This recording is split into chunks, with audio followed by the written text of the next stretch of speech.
Hi, my name's Barry Crampton. Today I'm going to show you around our Range Rover Evoque, then I'll take you for a ride in it, but first I'll tell you a little bit more about it.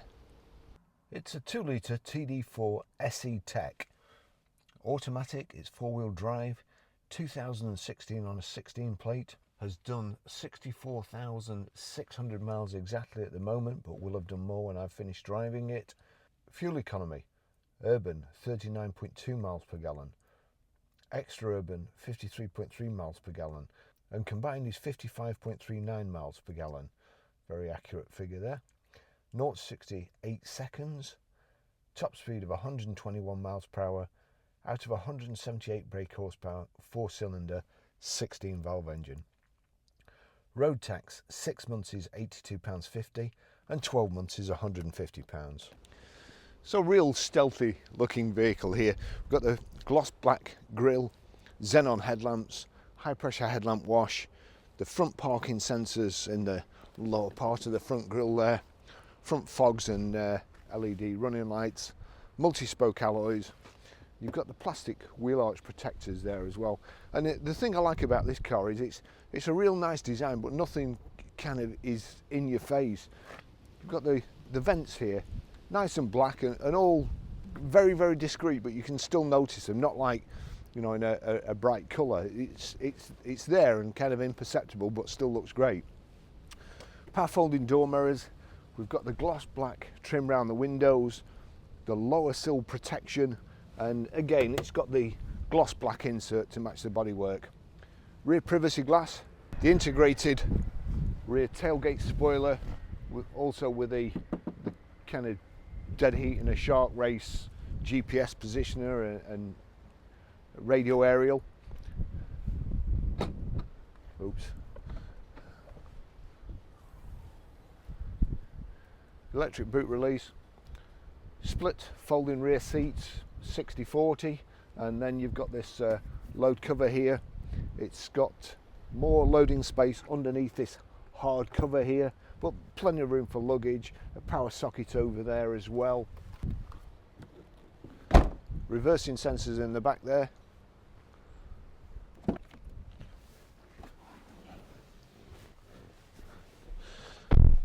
Nice and comfortable in the back. The silver speaker covers, great audio system. Rear center armrest, and let's just pull that up, just space. You couldn't put a phone in there unless it's in a case, otherwise it'd just slide around, but it's space for something. 2 cup holders. Got the Isofix rear child seat anchor points, sorry, and your kind of magazine nets here. It's really nice, especially with the full pan roof here. Nice lighting area in the back, so you don't feel shut in or claustrophobic. I'll just take you for a ride in it.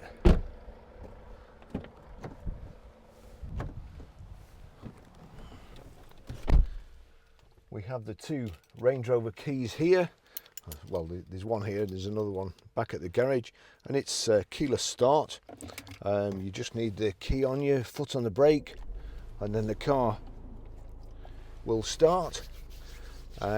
Lovely car, lovely colour combination, black with black leather and sport seats. Good equipment level, which I'll explain to you when we're on the drive. Service history, we've got the bills here. Of course, it's a stupid digital service history, no book, but we have 3 bills.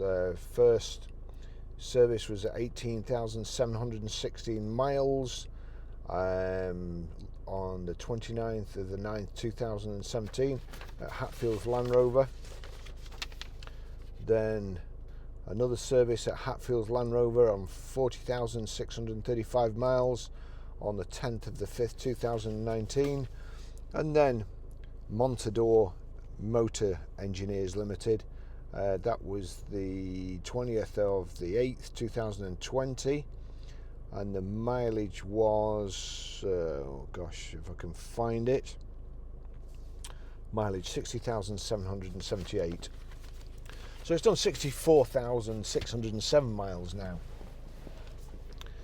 And probably I think the best looking mid-range 4x4 or SUV, whatever you want to call them. Some look like 4x4s and they're only two-wheel drive. But this is a lovely vehicle. We've got electric seats. Let me just see. We've also got, if I turn the headlights on like so and then squirt the screen, we've got high pressure headlamp wash. Let that finish, and here we go, Sat Nav. But and we've got, as I say, it's a lovely looking vehicle. Ticks all the boxes for me. The only thing I'd prefer it to have, really, that it's got keyless ignition. I don't like keyless ignition. I'd prefer a key that goes in the steering lock. Makes it harder for people, or not people, thieves, scumbags, to steal. And the other, of course, the other byproduct, everybody always says, oh, you put it in your pocket, Baz, that's what you do with it. But they spend millions developing cars and obliterating rattles and knocks and so on, and then they give you a key that you don't actually need, which invariably ends up in the cup holder and then rattles for the duration of your journey. So it just seems stupid to me. It would be a lot better if you knew where it was in the ignition and on. Personal choice that. The rest of the vehicle, you can hear stuff sliding about. That really gets on my nerves. Rest of the vehicle is just very, very nice. Xenon headlamps, got front and rear parking sensors.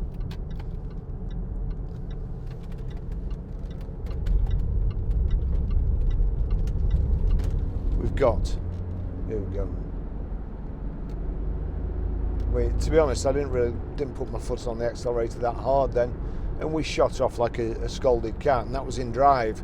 You can also just put the rotary control down, just press it down and turn it to the right, and that puts you in sport, holds you in gear longer. This particular car's got lane departure as well. It's got forward warning, I think. So we'll just, there's nothing behind me, so we'll just go over here. There you go, and it's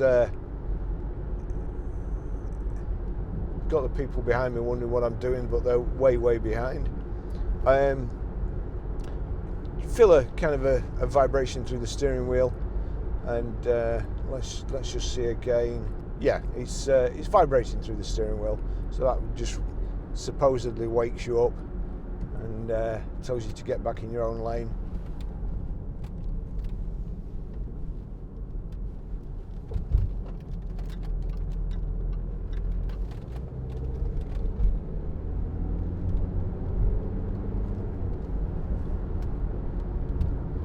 Nice padded dash there with the kind of contrast stitching. Same with the seats, nice thick leather, electric here. So height and reach adjustable steering wheel. You've got your phone controls here, your radio controls here, volume and so on, and mode, and switch over. Then on the right hand side you can control this information display in the center there. You've got driver assistance there, click in the middle, OK, and then you've got forward alert, which is a click on, lane departure warning, and lane departure warning settings. That's just on high sensitivity at the moment, so that's fine. Speedo on the left, rev counters on the right, and your mileage and also gear display at the bottom underneath the information display. Just change with the paddle shift there. I don't know what's going on in Preston today, but there's a lot of police cars out and police vans patrolling everywhere. They're obviously looking for somebody. Hopefully it's not me.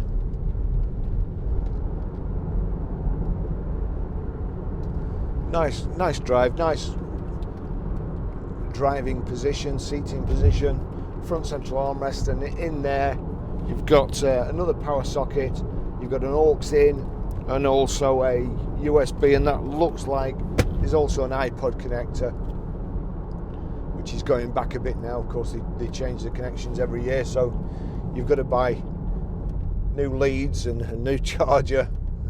You can't just use your old stuff.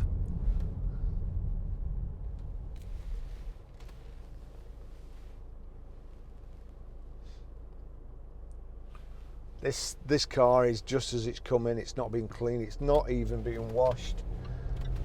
We're in lockdown at the moment. We can carry on with our work that we can't do from home, and obviously I can't make sure the car's all right from home. And while I'm doing that and doing the test drive, I'm incorporating the video as well, which is what we do every other day really, but as I say, we can't do that from home. And if you are interested in the vehicle, please call. Don't turn up at the garage. We can't show you around cars. And right at this moment, we're getting lots of phone calls, and I can only assume they're off very, very stupid people, or the trading standards, all wanting to arrange test drives, which has never happened before.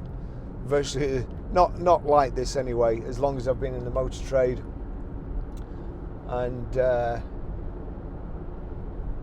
it's you know, when you're in the middle of a job, you run to the phone, you've got oil and stuff on your hands, you run to the phone, and it's somebody who you think is a mystery shopper. You're not going to be in the best of moods. So trading standards, don't ring us, please. Get on with doing something useful.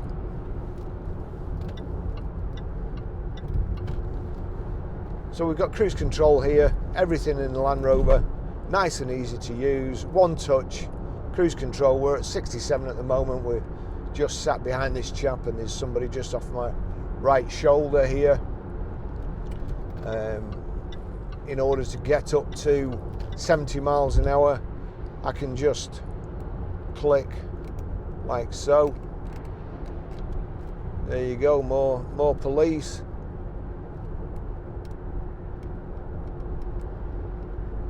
Click this button, get up to 70, and we're in drive, top gear, doing 1500 revs.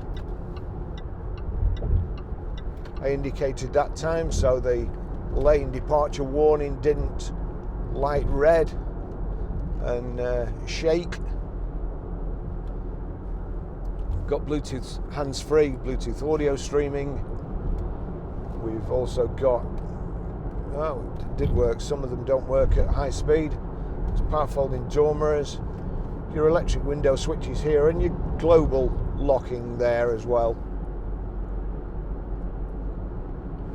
Heated seats, 3 settings, hot, very hot and scalding. Your cup holders here with a little louvered door here.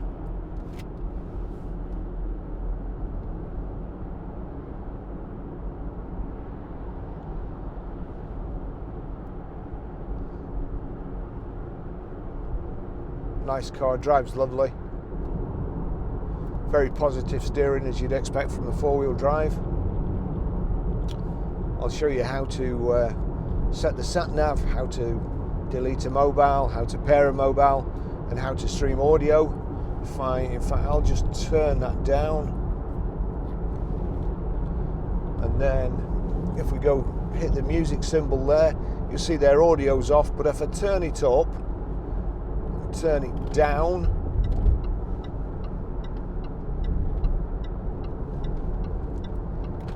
and then we'll change the source. That's auxiliary. If I click that onto Bluetooth,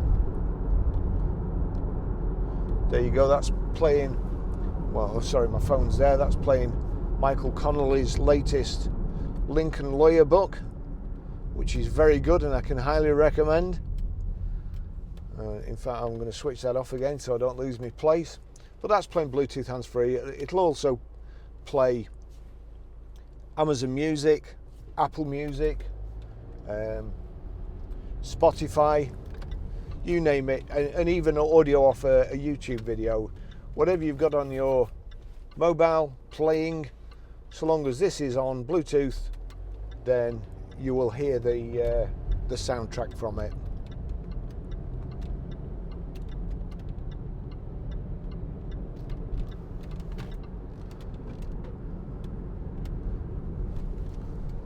I'm not sure this guy behind me wants to stop in his own lane, to keep an eye on him.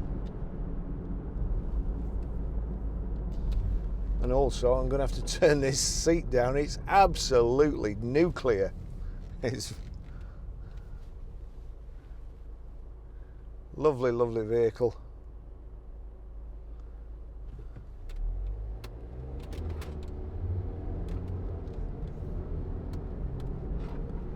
I don't know what's moving about in the back there, but it is very annoying. I can't get my hand back there. I think it's something in the door pocket in the rear door.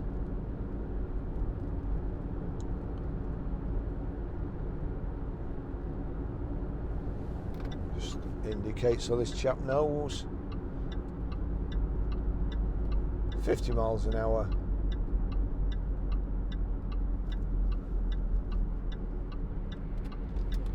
There we go. Just put the Sat Nav back on again.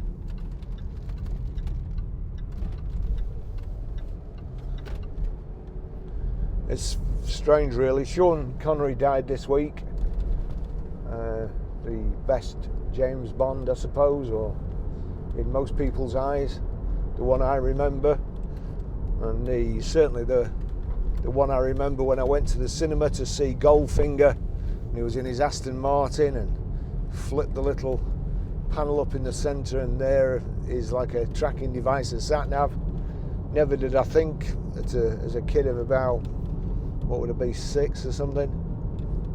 Always fascinated with cars, but never expected that one day I'd be driving a car like James Bond with a screen in the centre. So things have come on a long way, but if I'm honest, I'd still rather have his DB5. Although I think in some Bond films it was a DB6.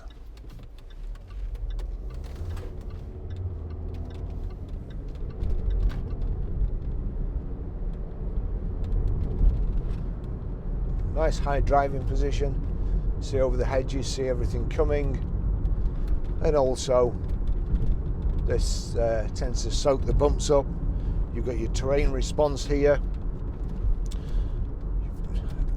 Your stupid stop-start switch there.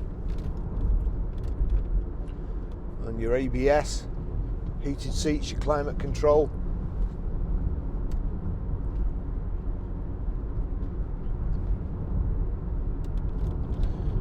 So I'll finish the test drive there anyway, and just ask you really to bear with us in these strange times.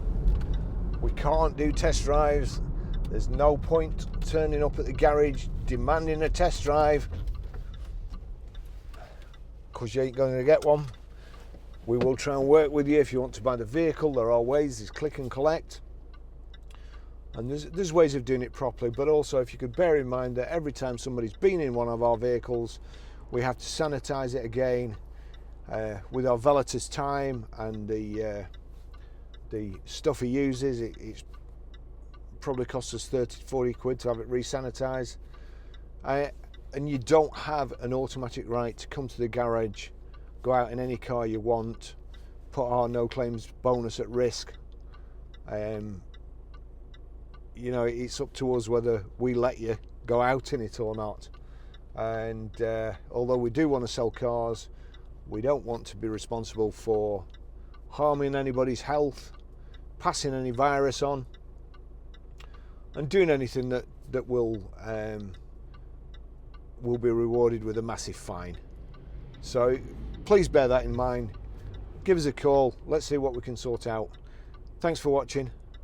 I'll see you in the next video.